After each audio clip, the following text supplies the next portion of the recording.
Well, blimey. To say I was blown away with the overwhelming response to the last video would be an absolute understatement. It seems I have found my people. I found my tribe. Underperforming hobbyists unite. Let me start by saying my first comment on my YouTube channel was from Lloyd bloody Barnes. Very supportive, encouraging me to make more. My second comment and my second subscriber was Craig bloody Petty, my two favourite magicians. And I thought, unbelievable. That would be enough for me. A direct line to my two favourite magicians. I've made it, you know? Life goal complete. Or at least magic goal complete. And then more comments, I think I've got like 300 subscribers, 200 comments. I tried to reply to a lot of them. An overwhelming response from my first video. So everyone was saying, make more videos. So here I am, I'm back. There are a few things I wanted to talk about. The future of this channel, number one. I don't want this to be a review channel. I don't want this to be an unboxing channel. I'm an underperforming hobbyist. And apparently, I found my tribe. So what I want to do is talk about the tricks that I like, the tricks that I don't like, how to try and perform more. I've got a lot of thoughts about that. And just to share my thoughts about magic content and just try and come at magic from a bit of a unique angle, like something that hasn't really been done before, with the vibe of the last video, really. I have been buzzing with ideas of things that I wanted to talk about. I'm sort of smiling, I'm a little bit giddy because I just finished reading Docspara, the book from Lloyd Barnes, and it arrived and it's bloody good. It's really, really good. And again, I don't want this to be a review channel. I'm not going to, because I don't know if you guys know, but like you probably do if you an underperforming hobbyist, when you go to buy something, you look at all the review channels, and they're all the same. They're all very, very much the same. How much does it cost? The pros, the cons. So I want to come at it from a sort of a different angle, sort of like an underperforming hobbyist angle. Again, this isn't a review, or kind of maybe is a little bit of a review, but I'm buzzing from reading it. But I want to give you an honest review, like as in, will I perform the tricks in this book? Probably not. A lot of them, to be honest. The overwhelming response from some of you guys in the comments, and what resonated with me a lot, is that sometimes we get tricks in the post and we're like, that's how it works. And then we say to ourselves, well, no one's going to fall for that, are they? And I'm sure this will also resonate with people because it resonates with me as well. I'll be like, oh my God, that's amazing. That's so cool. Oh my God, that's like real magic. And then you find out the method and you're like, no one's going to fall for that. Even though I just fell for it. You know, I'll download the tutorial. I'll be like, and I get dismayed. And that was overwhelming in the comments. You know, you get a trick in the post and you're like, I've got to practice it. It's angle sensitive. You know, the trailers for magic products are very seductive. You know, they entice you in. They're like, look at these mad reactions that Craig Petty can get. Obviously, because he's a genius. He's a very, well-rounded performer that has got a lot of personality and charm and charisma. You know what I mean? So when you in the hands of the right people, these tools are incredible. And then you get them and you're like, I wouldn't be able to do that. But we collect them anyway, right? We collect them anyway. The Grail is a very good example. It's a very good trick. I'm not really a huge fan of A-cans, so don't know why I bought it. But again, well presented. The box. Let me grab it real quick. Where is it? The way they're presented. Hey, look at this. It's amazing. The Grail. Baby, look at it. There are certain things about the magic industry that they are doing so perfectly right. Look at the boxing. The boxing is so nice, you know. It's just, you buy these things, and of course you want to collect them. They come in such nice boxes. You don't want to throw them away or sell them. So we collect them, right? And when it involves practice or some sort of knacky technique, like the Grail, for example, again, I don't want to give too much away. It involves maths and some sort of sneaky procedure, which Peter Nardi says, so, you have to practice this, you have to practice it, and after a few times you'll get the hang of it. And I'm like, no, I won't. Which is a shame, right? Because I probably would get the hang of it. I'm sure it's not out of the realms of possibility, but it's not something that fits my style because it's not self-working out the box. And sometimes I think when we order magic tricks, we expect real magic in the post. And we're like, it's not real magic. No one's going to fall for that. But anyway, getting back to this book. If you know, Lloyd Barnes, which you probably do, a lot of his stuff is... There's a lot of this stuff which is really good. Will I perform it? Probably not. Will you perform it? If you're anything like me, the underperforming hobbyist? Probably not. Does it mean you shouldn't buy it? No. I don't want to encourage you to buy things that you're not going to use. I realized that there are a lot of people in the comments who are like borderline, you know, someone said they spent 35 grand on magic. I'm like, what, are you mental? I've spent thousands on magic. Your collection's nothing. You know, I've got a whole room full. You know, someone said that he'd rented some storage space to store his magic tricks that he doesn't use. Like, that sounds, there's worse addictions to have. But some, you know, you collectors, us collectors of magic, we do have a bit of a problem. But saying that, even though there are a lot of tricks in here that I wouldn't perform personally, I couldn't stop smiling when I was reading it. 6, for example, if you know, you know. It's a lottery prediction method. And it's not what I thought. I heard Lloyd talk about it with Craig on the podcast recently, and he said, I wouldn't recommend this trick to beginners. And immediately I was like, oh, that's not for me then, is it? However, I couldn't stop smiling. I was like, no way, that is so clever. That is so clever. I couldn't believe how devious the method was, and it's got me smiling. I'm actually like got this little bit of a buzz on just from reading it. So would I recommend it? Absolutely. But in full disclosure, would you perform it? I think I might perform this one particular. I can't really go into the details, but what I'm thinking is that I actually live in France. So, but we have a huge English expat community here. So would I use it? I think I would, because again, I don't want to give too much away about the method, but I don't have to have a lottery ticket. I could just write down the numbers. It would still work. It would still be impossible. The method is incredible. Not anywhere near what I thought. I thought it was going to be some sort of verbal equivocate, like complicated forcing technique, and I just genuinely was convinced that's what it was. And when I found out what it was and what it wasn't, I was like, oh, amazing! And just a peek into the mind of Lloyd Barnes. It was well worth it. Again, not a review. I said this wouldn't be a review channel, but definitely recommend. Also, the bloody Vanishing Elephant, I haven't even opened it yet. Haven't even opened it. I'm bloody saving it. I'm saving it because, well, it's like I'm like a kid at Christmas, you know. And this is exactly why we buy magic. You've caught me in the afterglow of just, you know, receiving magic. This is why we do it. Like, I bloody love it. Will I perform it?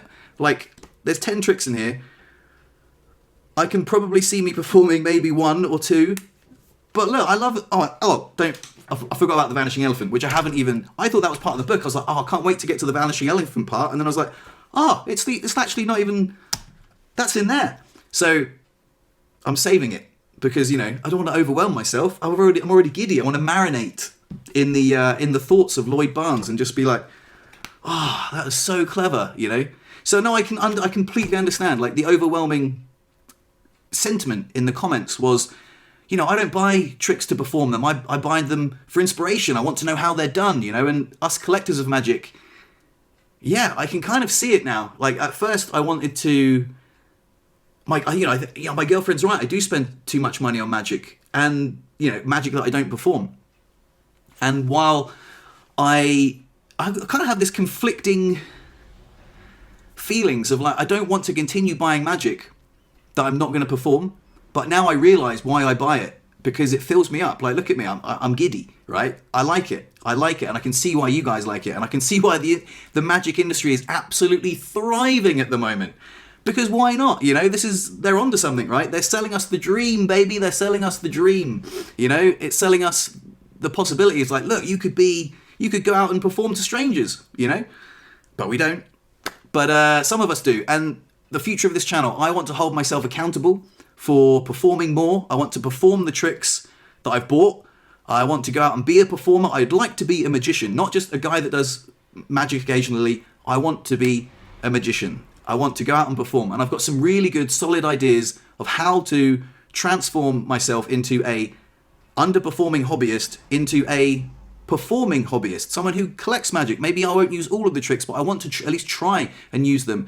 In fact, there's a few absolute nuggets of gold in here, and I really hope Lloyd doesn't mind me sharing. I'm not giving away any sort of techniques, but there are some absolute nuggets of gold. Here it is, right?